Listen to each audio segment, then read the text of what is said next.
Welcome to Cheat Sheet Tales, where secrets slip, lies unravel, and the truth always has a twist. Real stories, raw confessions, shocking betrayals.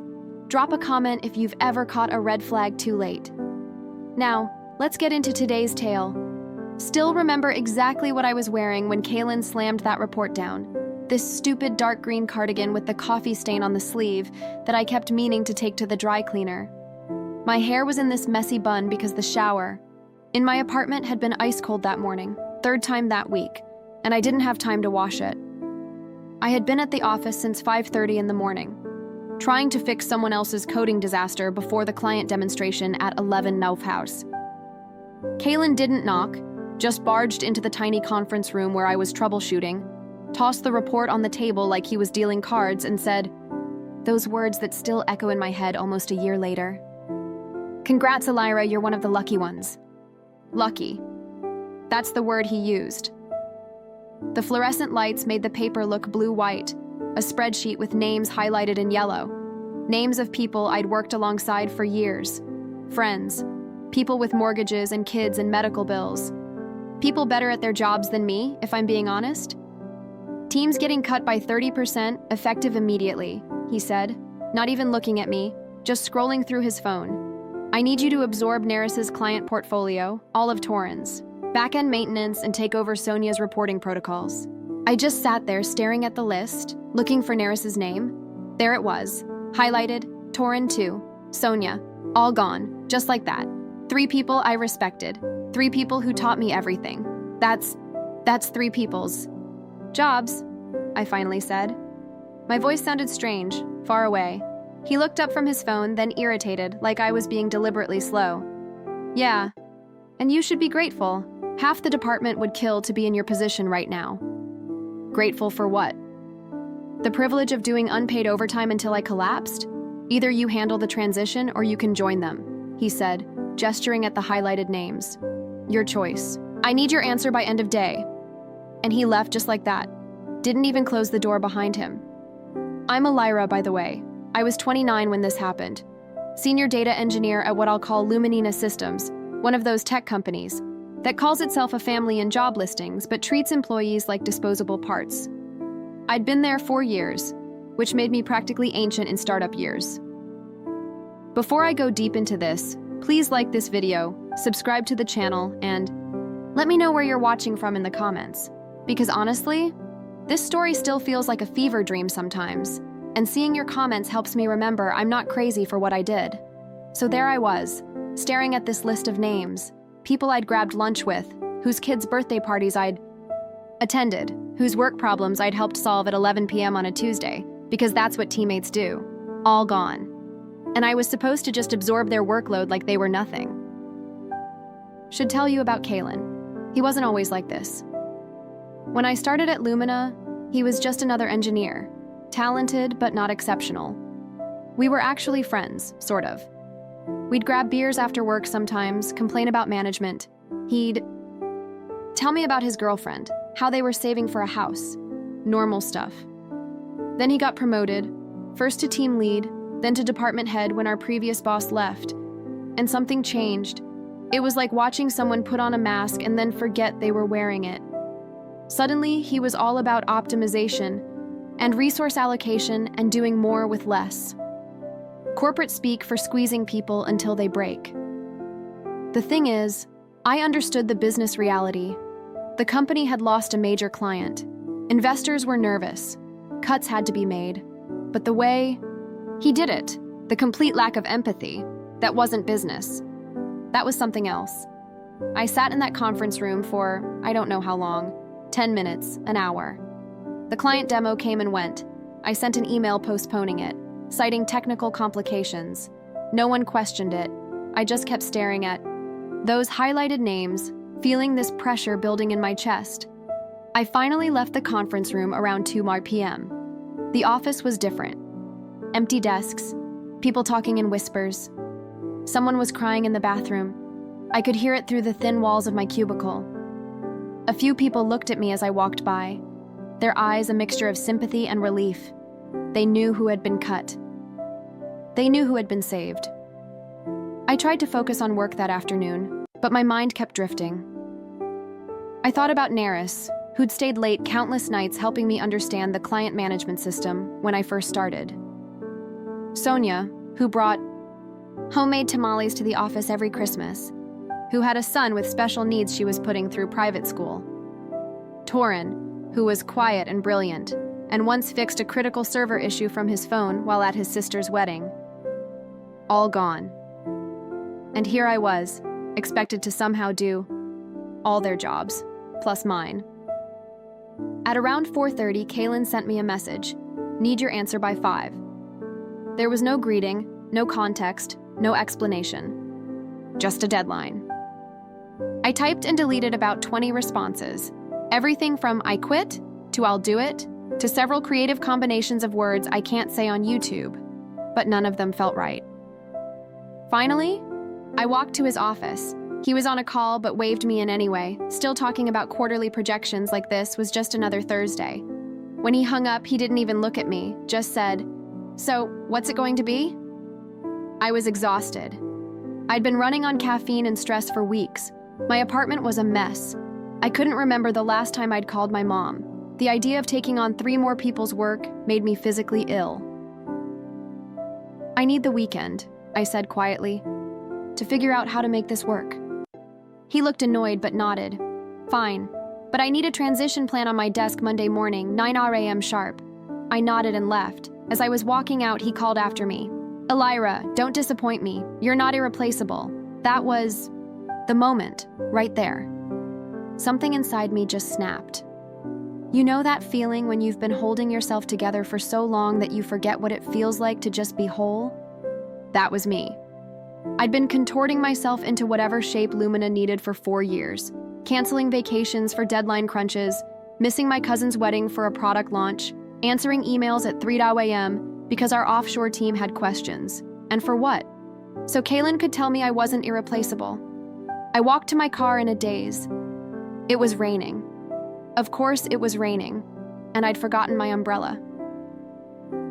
By the time I got to the parking garage, my cardigan was soaked through and my mascara was running down my face. I sat in my car for a long time, not even turning it on, just listening to the rain on the roof and feeling this strange calm settle over me. I wasn't going to do this anymore, but I wasn't just going to quit either. That would be too easy, too predictable. No. I was going to show Kaylin exactly what irreplaceable looked like. I drove home in a kind of trance, this plan forming in my mind. It wasn't even really a plan at first, more like a feeling, a certainty. By the time I pulled into my apartment complex, though, it had crystallized into something clear and sharp and perfect. My roommate Cass was home when I walked in, sitting on our secondhand couch with her laptop, working on her dissertation. She took one look at me, soaking, wet, mascara streaked, this weird smile on my face, and said, "Oh, what happened?" So I told her, all of it. The layoffs, the impossible workload, Kaylin's smug face telling me I wasn't irreplaceable. When I finished, she closed her laptop and just stared at me.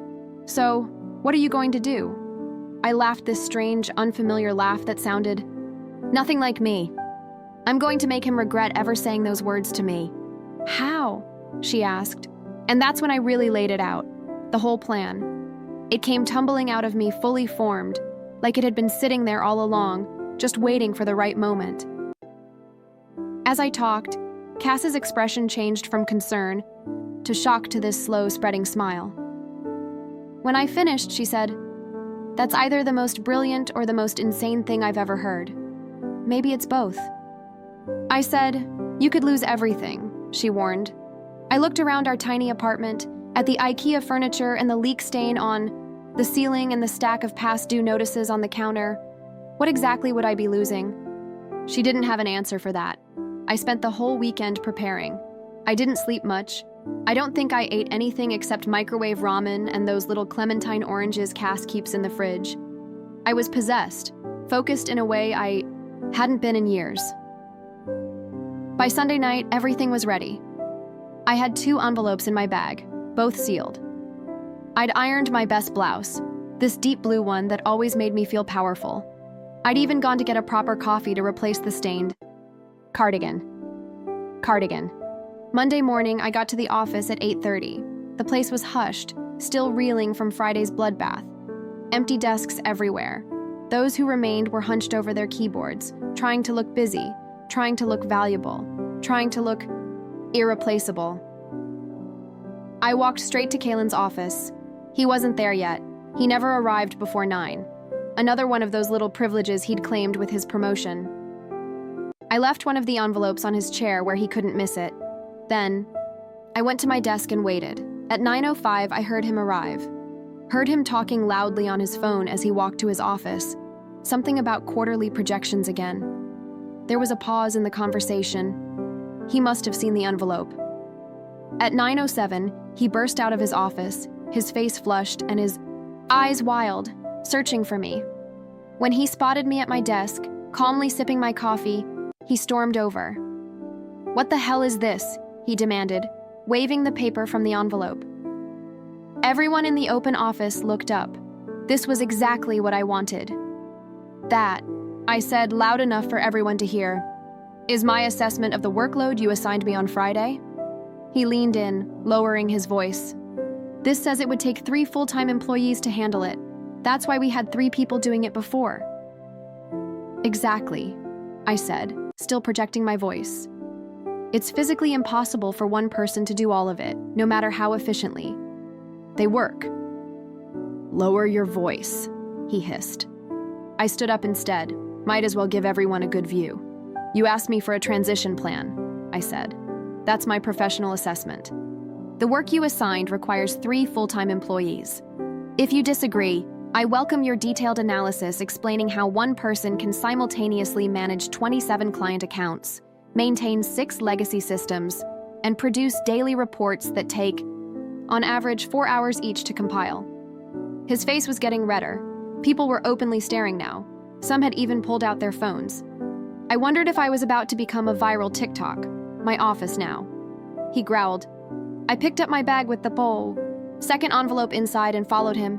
He slammed the door behind us. "What the hell do you think you're doing?" "My job," I said simply. "You asked me to figure out how to make this work. I'm telling you it doesn't work. If you can't handle it, no one can handle it." I interrupted. "That's the point. You're not making cuts to improve efficiency. You're making cuts because you promised the board you could deliver the same results with fewer resources, and now you're trying to force us to make your bad math work." He looked like I'd slapped him, because I was right and he knew it. "You have no idea what pressures I'm under," he started. "Actually, I do," I said, "because unlike you, I still talk to people in this company. I know about the board's ultimatum. I know about the acquisition talks falling through. I know you were told to cut headcount by 20%, and you pushed it to 30% to impress them." His eyes widened slightly. I'd surprised him. "Good. How did you—" "People talk to me, Kalen. They always have. I'm the one who listens when they're worried about their jobs or stressed about deadlines. I'm the one who stays late to help them fix problems. Not because it's my job, but because that's what teammates do for each other." He scoffed. "And what has all that listening gotten you? You're still just a senior engineer." "I'm your boss for now," I said quietly. That's when I reached into my bag and pulled out the second envelope. I handed him the second envelope. Unlike the first one, which had just his name scrolled across it, this one had Board of Directors, Luminous Systems typed neatly on the front. "What is this?" he asked, turning it over in his hands. "Open it." He hesitated, then tore it open. Inside was a letter, 3 pages, single-spaced. I'd spent most of Saturday writing it, revising it, making sure every word was perfect. I watched his face as he read, watched the color drain from it, paragraph by paragraph. Because what I'd written wasn't a resignation letter. It was much, much worse. It was a comprehensive analysis of every mistake Kalen had made since becoming department head. Every corner he'd cut, every project deadline he'd missed and covered up, every client complaint he'd buried, all meticulously documented with dates, screenshots, and witness accounts, all gathered over months without him realizing. See, the thing about being the person everyone talks to is that you hear everything, and I mean everything. The client who threatened to leave after Kalen promised features we couldn't deliver. The security vulnerability he decided was low priority, even though it exposed user data. The junior developer he'd blamed for his own coding error, who quit in tears. I'd kept notes on all of it. Not because I planned to use them someday. I'm not that calculating. I kept them because documenting things was how I made sense of the increasingly toxic environment.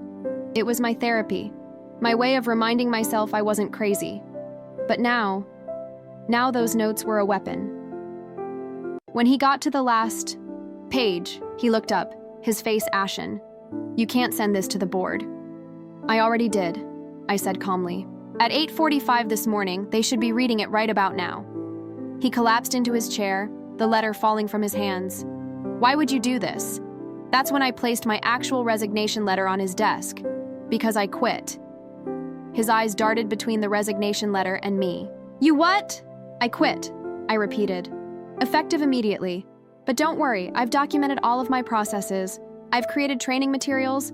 I've even written handover notes for whoever takes over my projects. Unlike you, I don't leave people hanging. You can't just, I can. I am." I took a deep breath. Oh, and I should mention that Neris, Torin, and Sonia have all accepted positions at Helix Tech. I referred them last month when I heard rumors about the layoffs. They start next week. His jaw literally dropped. Helix was our biggest competitor. But here's the real kicker. Kalen, I continued, feeling this strange, almost euphoric calm, I've accepted a position there too, as department director. I wish I could adequately describe the look on his face. It was like watching someone solve a complex equation in real time, connecting dots, realizing implications, calculating losses. "You're going to poach our clients," he said finally. I shrugged. "Some will follow us." "Sure, clients tend to go where the people they trust are, but that's business, right? Resource allocation, optimization." He stood up suddenly, knocking his chair back. "This is corporate espionage. I'll sue you. I'll sue all of you." I actually laughed. "No, you won't, because that would mean explaining to the board why your entire senior engineering team left for a competitor. It would mean discovery, where all your mistakes would become legal record. It would mean depositions from every employee who's ever felt mistreated under your leadership." I leaned forward. "Do you really want to go down that road?" He didn't answer. He couldn't. "I thought not," I said, standing up. "Now I've got a meeting with HR to process my exit, if you'll excuse me." I was almost to the door when he spoke again, his voice strange and small. "I thought we were friends once." I turned back. He looked different somehow. Smaller, younger, almost like the Kalen I'd known before the promotions changed him. "We were," I said quietly. "That's what makes this so disappointing." I walked out of his office, past the curious stares of my soon-to-be former colleagues, straight to HR. The exit interview was brief. I'd already turned in my laptop, badge, and company credit card. I had nothing left to surrender. As I was leaving the building for the last time, my phone buzzed with a text from Neris. "Did you do it?" I texted back a simple yes. 3 dots appeared immediately then. "Holy, you actually did it. Drinks tonight? Bring V." I smiled, feeling lighter than I had in years, and typed, "Absolutely." Now, I'd love to tell you that what happened next was some cinematic justice, that Dimitri was fired on the spot, that the board apologized to everyone who'd been laid off, that Lumina imploded while Helix thrived. Reality is messier than that. Kalen wasn't fired, at least not immediately. The board issued a statement about reviewing management practices and launched an investigation. But 3 months later, his LinkedIn quietly changed to seeking new opportunities. I heard through the grapevine that he'd been given the choice to resign or be terminated. He chose the former. Not all the clients followed us to Helix. Some did, the ones who'd worked directly with me, Neris, Torin, or Sonia, but others stayed with Lumina out of inertia or contract obligations. Business is rarely as dramatic as revenge fantasies would have you believe. As for me, my new role at Helix wasn't all sunshine and rainbows. Being a department director meant longer hours, more stress, and tough decisions of my own. There were days I questioned if I'd made the right choice, if I'd become what I hated. But there was one crucial difference: respect. I built my team on it. We worked hard, but sustainably. When someone was overwhelmed, we redistributed the load. When mistakes happened, we fixed them together instead of looking for someone to blame. We celebrated wins collectively and weathered losses the same way. Months after I left, Lumina had another round of layoffs, 40% this time. A year later, they were acquired by a larger firm and essentially gutted. Most of the people I'd known there scattered to other companies. Some reached out to me for referrals, some didn't. Life went on. Cass finished her dissertation and moved to Montreal for a postdoc position.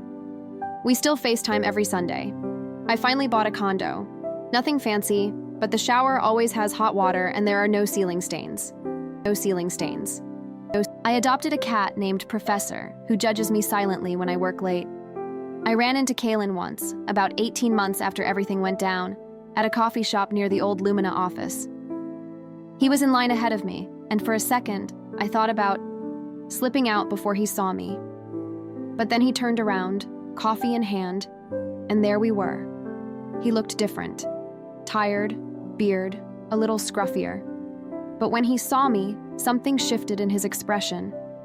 Not anger or resentment, but something more complicated. Alira, he said, nodding slightly. Dimitri, I replied. An awkward pause. Then I heard, Helix is doing well. It is, I said.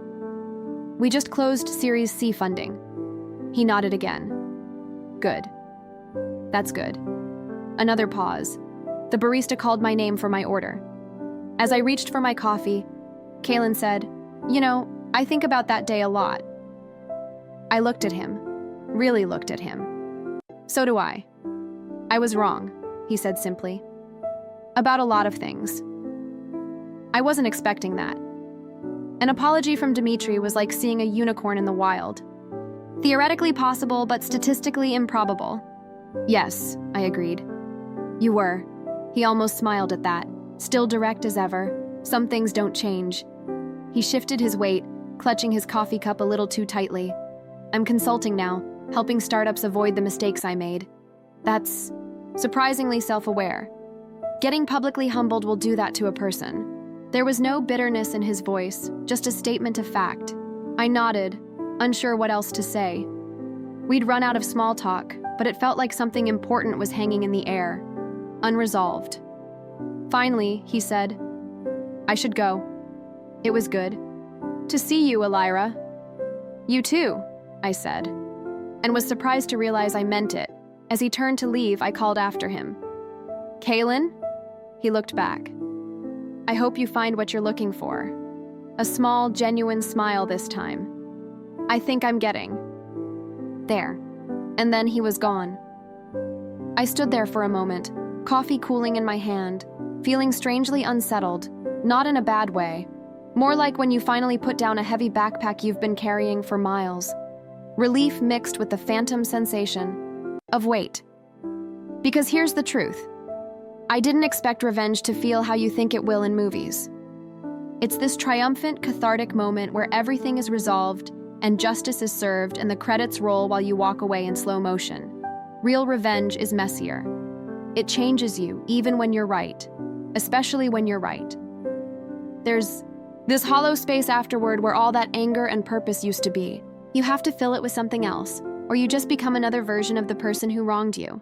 I'm still figuring out what to fill it with. Some days it's mentoring junior engineers. Some days it's building something new and exciting at Helix. Some days it's just sitting on my balcony with Professor, watching the sunset, remembering to breathe. I don't regret what I did. Not for a second. Kaylin needed to face consequences. The team deserved better. I deserved better. But I've learned that the best revenge isn't about destruction. It's about creation. Building something better from the ashes of what was burned down. So that's my story. Not a neat little moral lesson, not a triumphant anthem of girl boss energy, just life, messy, complicated, ongoing. If you've stuck with me this long, thank you. Really. It feels good to finally tell this story, to put it out into the world, and let it be what it is. If anything in this resonated with you, if you're in a toxic workplace, if you're being asked to do the impossible, if you're wondering if you're crazy for feeling undervalued, you're not alone. You're never alone. Like this video if it spoke to you. Subscribe if you want to hear more stories like this. I've got plenty, believe me. And leave a comment telling me about a time you stood up for yourself, or didn't, but wish you had. No judgment here. We're all just trying to figure it out as we go. Until next time, this is Elira reminding you that sometimes the most powerful thing you can say is no. And sometimes the most powerful thing you can do is walk away.